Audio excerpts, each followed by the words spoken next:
Everyone, आज मैं आपके लिए एक्सप्लेन करूंगी इमॉर्टलिटी का एपिसोड नंबर 36। तो जैसा कि लास्ट एपिसोड में हमने देखा था कि वांग गुइसी मार्केट की ब्लैक ऑर्डर शाओलिंग को मारना चाहती थी, मगर तभी वहाँ पर फैंग हान और लॉन्ग शुआन पहुँच गए। इन दोनों ने मिलकर फेरिस को पनिश करने से रोक लिया था, जिस वजह से वो काफी ज्यादा भड़क जाती है। लेकिन उसी वक्त वहाँ पर डीमन प्रिंस टियानजिंग पहुँच गया। वो फेरिस को धमकाता है कि अगर उन्होंने फैंग हान या उसके साथियों को पनिश किया तो वांग गुइसी मार्केट में तबाही मच जाएगी, इसलिए फेरिस को पीछे हटना पड़ा। हालांकि शाओलिंग उनके अटैक से बुरी तरह से घायल हो गई थी। अब आगे तो ओपनिंग सीन में हम देखते कि लॉन्ग शुआन फैंग हान को लेकर पोर्ट के पास आ चुकी थी। वो कहने लगी कि हमने यहाँ आते ही हमारी रेनबो क्लाउड शिप को छुपा देना चाहिए था। अगर टाई इमॉर्टल सेक के लोग यहाँ पर आ गए तो वो हमारी रेनबो शिप देखकर ही समझ जाएंगे कि हम लोग वांग गुइसी मार्केट में मौजूद हैं। मैंने तो पहला इस बात पर थोड़ा सा ध्यान देना चाहिए था, लेकिन मुझसे गलती हो गई। अब उसे परेशान होता हुआ देखकर फैंग हान कहने लगा कि लॉन्ग शुआन तुम्हें घबराने की जरूरत नहीं, मुझे नहीं लगता कि वो लोग इतनी जल्दी यहाँ पहुँच पाएंगे।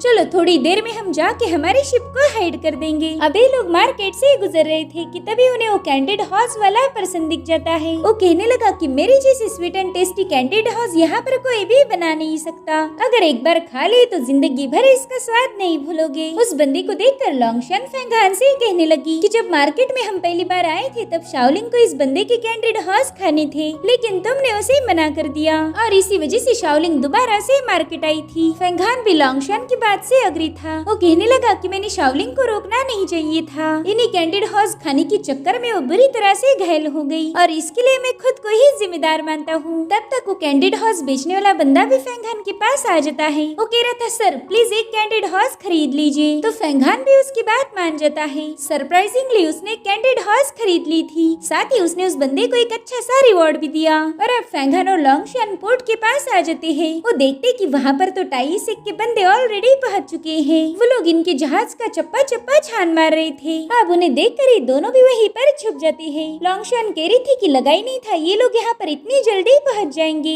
अब तो उन्हें कंफर्म हो चुका है कि हम लोग वांग गुइसी मार्केट में ही मौजूद हैं। तो फैंग हान कहने लगा चलो हमने जल्दी से वापस जाना चाहिए, लेकिन जी उन्होंने भागते हुए देख लेता है तो तीनों भी इनका पीछा करना शुरू कर देते हैं। लॉन्ग शुआन कह रही थी कि अब हमने क्या करना चाहिए, जिस पर फैंग हान कह रहा था कि हम पहले तो घर जाएंगे, यहाँ पर हम लड़ाई झगड़े नहीं कर सकते। अब वो जल्दी से सी मार्केट की तरफ रवाना हो जाते हैं। तो ये तीनों लोग उन्हें ढूंढने लगे। उन्हें तो कुछ भी करके फैंग हान से 5 प्रिजन किंग कोल्ड्रन को हासिल करना था। अब ये लोग फैंग हान को ढूंढते हुए मार्केट स्क्वायर तक पहुंच जाते हैं और तभी उनका पाला पड़ा टियानजिंग से। वो गुस्से में उससे पूछते कि डीमन प्रिंस टियानजिंग तुम यहाँ पर क्या कर रहे हो, जिस पर टियानजिंग कहने लगा कि अगर टाई सेक के ट्रू डिसाइपल्स यहाँ पर आ सकते हैं तो भला मैं क्यों नहीं आऊंगा। आखिर किसमें इतना दम है जो टियानजिंग को रोक पाए। इधर लॉन्ग शुआन और फैंग हान चुपके से उनकी सारी बातें सुन रहे थे। लॉन्ग शुआन कहती देखो टियानजिंग दोबारा से पहुंच गया, मुझे लगता है कि इस बार भी ये तुम्हारी मदद करेगा। इधर फैंग हान भी कंफ्यूज था कि आखिर टियानजिंग उस पर इतना मेहरबान क्यों हो रहा। वही दूसरी तरफ टाई सेक के बंदे कह रहे थे कि टियानजिंग जल्दी से हमारे रास्ते से हट जाओ, तुम्हारे साथ बकवास करने के लिए हमारे पास बिल्कुल भी वक्त नहीं। जिस पर टियानजिंग कहने लगा कि वांग गुइसी मार्केट है, तुम्हारे बाप की प्रॉपर्टी नहीं। बच्चों यहाँ पर तुम अपनी मनमानी नहीं कर सकते और मेरे होते हुए तो बिल्कुल नहीं। वैसे मैंने सुना था कि तुम टाई सेक के लोग काफी ज्यादा घमंडी हो और आज देख भी लिया।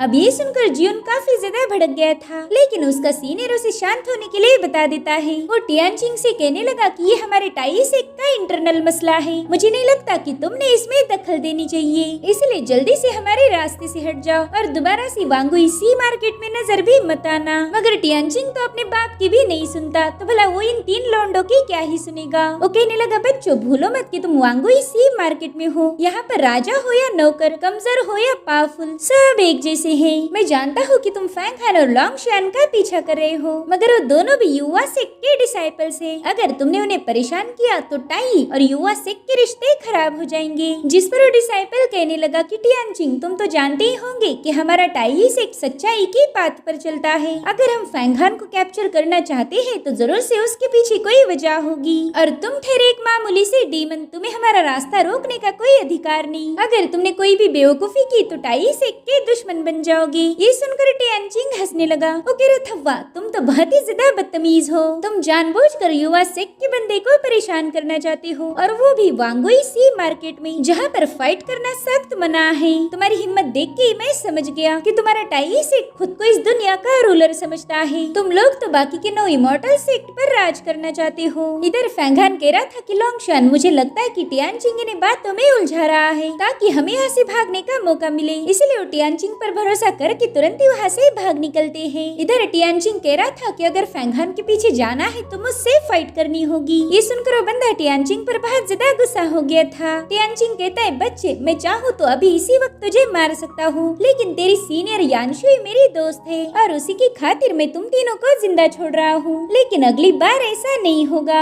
जिसके बाद वो अपना डिमोनिक पोर्टल ओपन करके वहाँ से चला जाता है, क्योंकि उसे पता था कि फैंगन और लोंगशान भी वहाँ से भाग चुके हैं। इधर वो बंदा गुस्से में कह रहा था कि टियानचिंग की वजह से फैंगन हमारे हाथ से निकल गया। बस अगली बार उस टियानचिंग से मेरी मुलाकात हो जाए। अगर मैंने उसे जमीन में जिंदा नहीं गाड़ा तो मेरा नाम बदल देना। इधर फैंगन और लोंगशान अपने रूम में पहुंच चुके थे। वो देखते कि शाओलिंग को भी होश आ चुका है। फैंगन उससे पूछने लगा कि शाओलिंग, अब तुम्हें कैसा फील हो रहा है? जिस पर वो बताने लगी कि फिलहाल तो मैं ठीक हूँ, कल सुबह ही हम यहाँ से वापस चले जाएंगे। मगर लोंगशान कहती है कि अब तो हम यहाँ से निकल नहीं सकते, क्योंकि टाई सेक के तीनों ट्रू डिसाइपल्स हमें ढूंढते हुए यहाँ पहुँच चुके हैं। अगर यहाँ से बाहर जाना है तो हमें प्लानिंग बनानी होगी। शाओलिंग को भी यकीन नहीं हो रहा था कि वो तीनों लोग इतने जल्दी वांगुई मार्केट में पहुँच चुके हैं। तो फैंगन उसे बता रहा था कि अभी अभी वो लोग हमारा पीछा कर रहे थे, मगर भला वो टियानचिंग का, उसने उन्हें बातों में उलझाकर हमें भागने का मौका दिया। और तभी उन्हें सी माउंट की आवाज आने लगी, इसलिए फैंगन तुरंत उससे बात करने चला जाता है। सी माउंट कह रहा था, यंग मास्टर फैंगन, मैं आपके दोस्त फैंग शाओलिंग के लिए संदेशा लाया हूँ। दरअसल ये पैगाम मेरे मास्टर ब्लैक टर्टल से है। जिस पर फैंगन कहने लगा, ठीक है, तुम वो संदेशा मुझे बता सकती हो। मगर सी माउंट उसे कुछ भी बताने से मना करने लगा। वो कहता है कि जो भी बात है वो तो मैं बस मिस शाओलिंग से ही करना चाहूंगा। जिस पर फैंगन उसे बताता है कि शाओलिंग इंजर्ड है, इसलिए हम नहीं चाहते कि कोई भी उसे इस हालत में मिलने जाए। तो अब जल्दी बताओ क्या बात है, और मैं शाओलिंग तक तुम्हारा पैगाम पहुंचा दूंगा।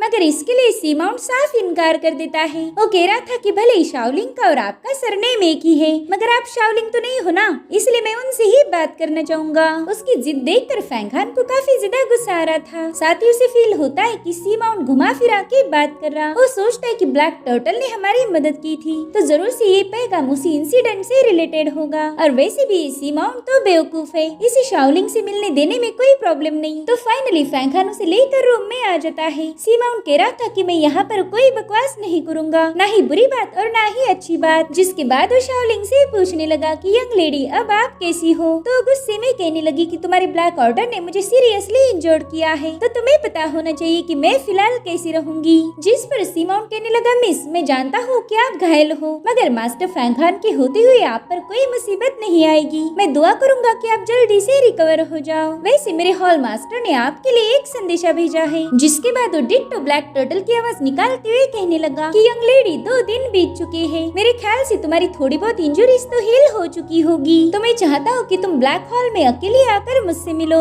मुझे तुमसे कुछ जरूरी बात करनी है। हमें ब्लैक ऑर्डर की फेरीज को यकीन दिलाना ही होगा कि मैंने तुम्हें पनिश किया है, इसलिए बस 1 घंटे के लिए तुम्हें ब्लैक टर्टल हॉल आना ही पड़ेगा। और अब सी माउंट वापिस से अपने नॉर्मल टोन में कहने लगा कि देखो, यही था मेरे मास्टर का पैगाम। जिस पर शाओलिंग कहने लगी कि जाकर अपने ब्लैक टर्टल को बता दो कि मेरी तबीयत अभी भी बहुत ज्यादा खराब है, मैं उसे कुछ दिनों के बाद मिलने आऊंगी। जिस पर सी माउंट कहता है, ठीक है मिस, अब मैं जाकर यही बात हॉल मास्टर को बता दूंगा। उसके वहाँ से जाते ही लोंगशान फैंगन से कहने लगी कि पता नहीं क्यों ब्लैक टर्टल शाओलिंग से मिलना चाहता है। जब तक इनकी मीटिंग नहीं होगी तब तक हम वांगुई सी मार्केट छोड़कर नहीं जा सकते। फैंगन कहने लगा कि हम तो सिचुएशन के अकॉर्डिंग ही डिसीजन लेंगे, वैसे भी टाई सेक के लोग हमारे पीछे पड़े हैं। मेरे ख्याल से हमने ब्लैक टर्टल को बिना बताए यहाँ से जाना चाहिए। उसकी बात से शाओलिंग भी पूरी तरह से अग्री थी। वो कहने लगी, फैंगन, हम तो यहाँ से जा सकते हैं, लेकिन उससे पहले हमें अपनी पावर्स को बढ़ाना होगा। मैं जल्दी से जाकर 10,000 वाटर डिवाइन आर्ट को प्रैक्टिस करती हूँ। अगर मैं इस आर्ट को मास्टर कर पाई तो डिवाइन पावर रेल्म की 2nd स्टेज पर पहुँच जाऊंगी। शायद फिर हम आसानी से उन तीनों बंदों का मुकाबला कर पाएंगे। जिसके बाद तुरंत ही कल्टीवेशन करने चली गई। फैंगन देखता है कि शाओलिंग काफी ज्यादा मायूस है, तो उसने तुरंत ही उसके लिए खरीदा हुआ कैंडिड हॉर्स निकाल लिया लिया। वो कहने लगा, शाओलिंग शायद ये चीज तुम्हें काफी ज्यादा पसंद है, इसलिए मैं मार्केट से तुम्हारे लिए लेकर आया हूँ। हमें जल्दी से वांगुई सी मार्केट से निकलना होगा, तो मैं भी जाकर कल्टीवेशन की प्रैक्टिस करता हूँ और तब तक तुम आराम करो। वही दूसरी तरफ हम हुआ तियांडू को देखते जो कि टाई इमॉर्टल सेक्ट पहुंच चुका था और तभी उससे मिलने के लिए टाई इमॉर्टल सेक्ट का लीडर हुनटियान पहुंच जाता है। हुआ तियांडू तुरंत ही उसे ग्रीट करने लगा, जिस पर हुनटियान कहता है कि बताओ तुम यहाँ पर क्यों आए हो, जरूर से कोई मसला होगा, वरना युवा सेक्ट का एक्टिंग चीफ हमारे पास कभी नहीं आएगा। तो हुआ तियांडू बताता है कि हमारी दुनिया में काफी अफरा तफरी मची हुई है, इतना ही नहीं कैटास्ट्रोफी के आसार भी साफ साफ नजर आ रहे हैं। तो मैं चाहता हूँ कि बुरे वक्त में हमारा युवा सेक्ट और आपका टाई सेक्ट मिलकर काम करे। जिस पर हुनटियान कहने लगा कि मैंने सुना था कि फेंग बायू तुम्हारी युवा सेक्ट के किसी भी मसले में टांग नहीं अड़ाता, देखा जाए तो वो तुम्हारा चीफ है, मगर उसका सारा काम तो तुम ही करते हो। बस एक बार तुम इमॉर्टलिटी अचीव करो, फिर तो तुम्हें फॉर्मली युवा सेक्ट का चीफ बना दिया जाएगा और तभी जाकर मैं तुमसे अलायंस की बात कर सकता हूँ, क्योंकि उस वक्त हम दोनों की पोजीशन एक जैसी होगी। फिलहाल तो तुम बस एक युवा सेक्ट के डिसाइपल हो। और तभी हुआ तियांडू ने एक मैनुअल समन कर लिया। वो कह रहा था कि डिवाइन आर्ट का एडवांस मैनुअल है, जिसे मैंने अपने हाथों से प्रिपेयर किया था। मैं चाहता हूँ कि आप ये तोहफा यानशुई तक पहुँचा दे। इसमें ढेर सारी मिस्टीरियस टेक्निक है जो मेरी होने वाली दुल्हन को बहुत ज्यादा पसंद आएगी। तो उसे एक्सेप्ट करते हुए हुनटियान कहने लगा कि यानशुई और तुम्हारी जोड़ी कमाल की होगी, क्योंकि तुम दोनों भी बहुत ही ज्यादा पावरफुल हो। और अब हुआ तियांडू सीधा मुद्दे पर आता है। वो कहने लगा, सीनियर हुनटियान, मैंने हमारी अलायंस के बारे में ऑलरेडी फेंग बायू से बात कर ली है और वो भी ये बात सुनकर काफी ज्यादा खुश थे। जिस पर हुनटियान कहने लगा कि हुआ तियांडू तुम्हारा युवा माउंटेन से काफी ज्यादा पावरफुल है, अगर तुम्हारे सेट का हमें सपोर्ट मिला तो फिर इससे अच्छी कोई बात हो ही नहीं सकती। और अब हुआ तियांडू हुनटियान को साउथ चाइना सी में होने वाली केओस के बारे में बताने लगा। वो कहता है कि साउथ चाइना सी में जितने भी फ्री कल्टीवेटर्स हैं वो सब बिखरे हुए हैं, मगर हाल ही में एक बंदे से मेरी मुलाकात हुई थी जो कि इन सभी फ्री कल्टीवेटर्स को एक करना चाहता है। साथ ही उस बंदे को ढेर सारे सीक्रेट्स भी पता थे और वो हमारे साथ एक होकर काम करना चाहता है ताकि साउथ चाइना सी में शांति बनी रहे। दरअसल यहाँ पर वो हुआन जेन की बात कर रहा था। तो हुनटियान कहती कि अगर वो बंदा साउथ चाइना सी में पीस कायम करना चाहता है तो हम उसे सपोर्ट करेंगे और मैं जल्द ही यानशुई के साथ तुम दोनों की शादी की बात करूंगा। अब हुआ तियांडू का यहाँ आने का मकसद पूरा हो चुका था, इसीलिए वो हुनटियान से गुड बाय बोलकर वहाँ से चला जाता है। अब अगले सीन में हम फेंगहान को देखते हैं जो कि अर्थ टेक्निक को मास्टर कर रहा था। इस अर्थ पावर से फेंगहान की बॉडी से बहुत ही तेज ऑरा रिलीज होने लगी और अब थोड़ी देर बाद फेंगहान कल्टीवेशन से बाहर आ जाता है। यान कहते हैं, फेंगहान तुमने तो अर्थ का मीनिंग पूरी तरह से समझ लिया है, अब इससे तुम्हारी यानलियो गोल्डन बॉडी वर्ड एम्परर ट्रूची को सपोर्ट करेगी। दरअसल फेंगहान ने दो अपोजिंग टेक्निक को मास्टर किया था। वैसे तो ये टेक्निक एक दूसरे के पूरी तरह से खिलाफ है, मगर फेंगहान उन्हें एक साथ काम करने पर मजबूर कर रहा था और ये सब कुछ यान की मदद से ही पॉसिबल हुआ। आप कल्टीवेशन से बाहर आने के बाद फेंगहान यान के पास चला जाता है। वो कह रहा था कि आज फाइनली मैं अर्थ ट्रेजरी का ट्रू मीनिंग समझ पाया हूँ। जिस पर यान कहता है कि अब थोड़े ही दिनों में तुम और पावर को एब्जॉर्ब कर सकते हो और अगर ऐसा हो गया तो फिर तुम डिवाइन पावर रेल्म की 3rd लेवल पर पहुँच जाओगी। वही दूसरी तरफ हम लॉन्गशॉन को देखते हैं जो कि जेली फिशेस की पावर को रिफाइन कर रही थी और तभी उसकी बॉडी से निकलने वाला एनर्जी फ्लो सीधे जाकर यान से टकरा जाता है।